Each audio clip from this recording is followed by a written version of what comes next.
Good evening, everybody. So tonight I wanted to show you guys, well, starting the process of making a wand out of walnut wood.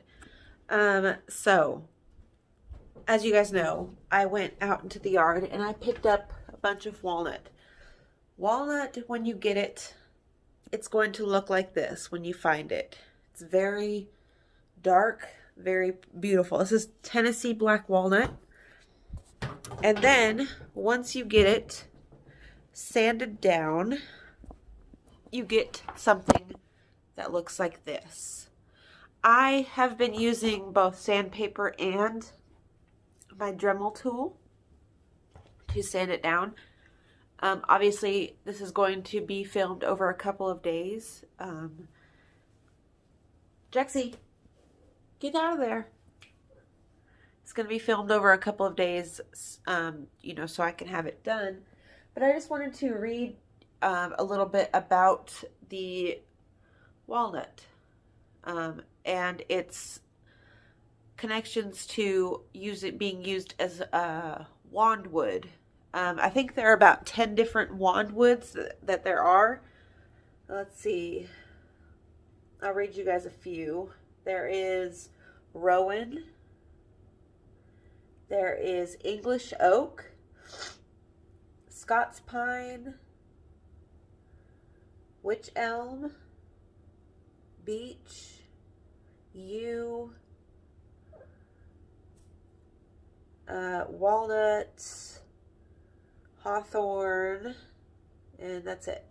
Okay, so walnut, its powers are associated with the sun and Jupiter, Saturn, moon, elements fire, earth, and spirit, colors black, green, and brown, gender masculine and feminine. Its powers are mental powers, infertility, health, wishes, abundance, motivation. Deities it serves is Zeus, Jupiter, Thor, Vishnu, Vishnu. Walnut trees are large, hardy, and slow-going members of the hickory family. An old Dutch proverb says, "By the time the walnut tree is tall, the planter will surely be dead." A walnut wand is ideal for the magician who wishes to cultivate patience and strength. Walnut contains the combined energies of earth and air, clarity and intelligence, confidence and wisdom. In Italian tradition, it is said to shelter dancing witches at their sabbats. It is said to shelter them. American black walnut has an unmistakable chocolate brown color. It is durable but also fairly light, and for these reasons it is much sought after by fine furniture makers. The grain is highly figured near the roots but becomes straight as it travels up the tree's trunk. Neither zingy nor sluggish, the energy of the walnut wand is a good balance between the two. Walnut wood is available, blah, blah, blah. Highly intelligent witches and wizards ought to be offered a walnut wand for their trial first, because in 9 cases out of 10, the two will find each other in their ideal mate. Walnut wands are often found in the hands of magical innovators and inventors. This is a handsome wood possessed by an unusual versatility and adaptability. A note of caution, however, while some woods are difficult to dominate. Jexie! Gosh, she just trying to get all of the attention. Jexie, calm down. While some woods are difficult to dominate and may resist the performance of spells that are foreign to their natures, the walnut wand will, once subjugated, perform any task its owner desires, provided that the user is of sufficient brilliance. This makes for a truly lethal weapon in the hands of a wizard of no conscience. For the wand and the wizard may feed from each other in a particularly unhealthy manner. So, I have always felt like a walnut wand would be fitting for me. So I am going to continue sanding this down. I'm actually going to make this into 3 wands, possibly. And I will be making wands. If I can get my hands on the different types of wood, I would love to put these in my shop and make different wands for different energies for you guys. or if you want me to make you a wand, let me know. I would be honored to make one of you guys a wand, or any of you guys. But yeah, I'm going to continue doing this, and then I'll show you the next step. Okay, it's a couple days later, but I wanted to show you guys the progress I've gotten on my, instead of making wands out of these, I decided to make alchemy spoons. Now, this is what I've got. I've gotten one carved out so far. I'm trying to make this dip here a little bit more, but my thought process behind this is I like spoons and things that are really odd looking. This is a black walnut stick, and you can see it's like super pretty, and I've spent a few days sanding it and shaping it and getting it just perfect. It fits really nicely in my left hand, and also it fits really nicely in my right hand.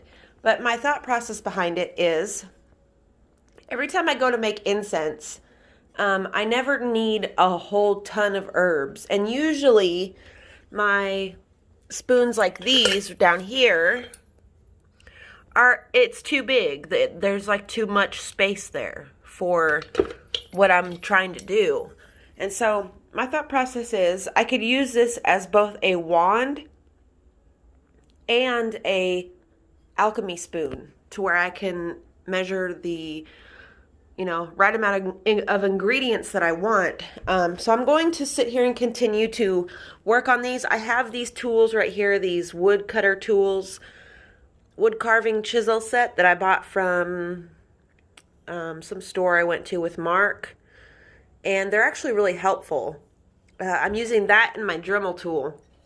And so this is what this one looks like before I carve it. And I'm going to make this one. This one seems like I can make a deeper spoon out of this right here. So I'm going to get to carving, and then once we get to the decorating stage, then I'll be back. All right, everybody, I want to show you everything. This is the progress I've got. Been sanding and carving for a few hours now. Just trying to perfect the spoon part. Once I find my hacksaw, I'm gonna cut this into 2 pieces, and then I'm gonna clean my mess up, and we'll get to decorating these 2 smaller ones for now, and I'll finish this another day. So yeah, let's get going. And I've got these crystals that I want to put on it. They're like a dark blue, very beautiful. So look at this big old mess that I've made with all this wood. But yeah, let's get everything cleaned up, and then we'll start to decorate. All right, you guys, after a few days of whittling down and really getting to know these tools, so what I have here is, let me show you all of the tools that I have used so far in this endeavor. As you can see, my workspace is still a mess because, this is a messy craft. So I have been using, there they are. Oh. I have been using this set of chisels. As you can see, they're all different shaped. Some of them are curved, some are straight, one has a point. And I got these at a discount hardware store that I went to with Mark. They were fairly cheap, but they have been the biggest asset of my endeavor. Also, sandpapers, different grits. I have used a really tough grit. Actually, let me get the exact ones so you guys can see.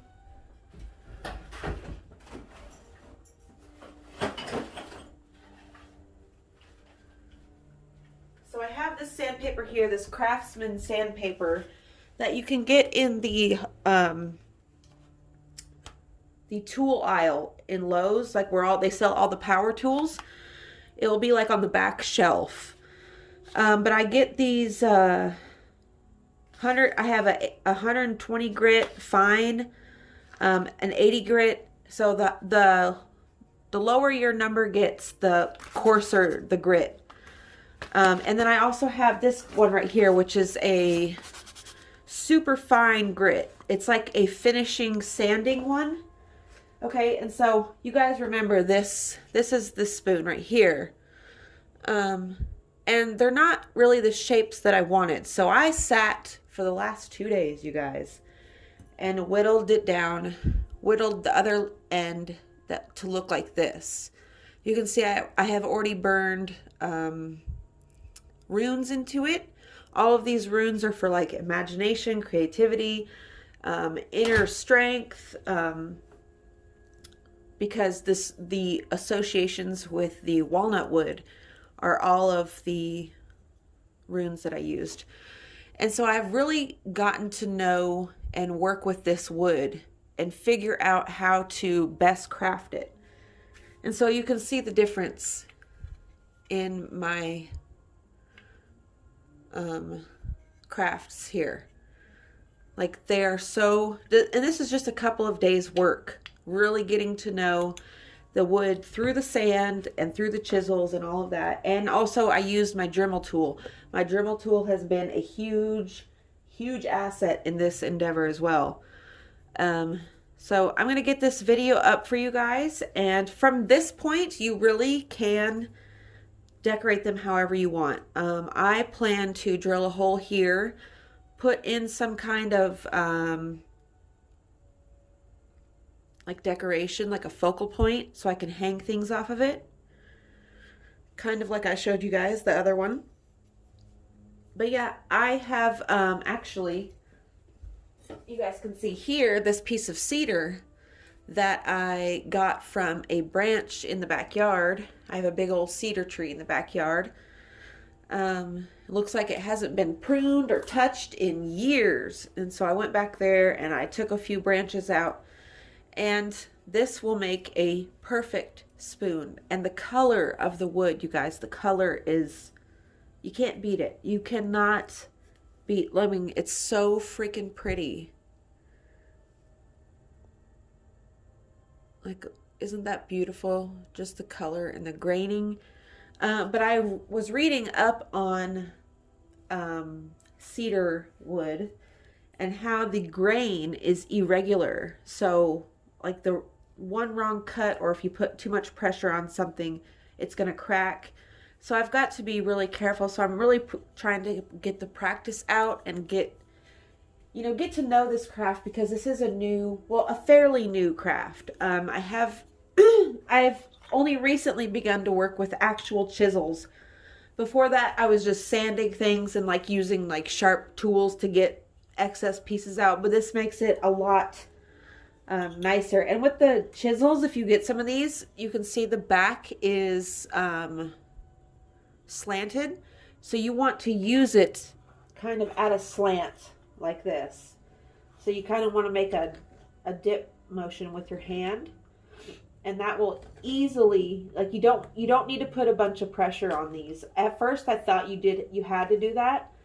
But come to find out, you just need to have a bit of patience and a light hand, almost like you would, like if you're blending your eyeshadow and you press too hard, you're going to get a splotch. But if you hold it out and you're a lot more tender with your stroke,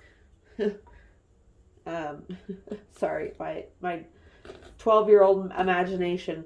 But anyway, if you're gentle with your hand motions and your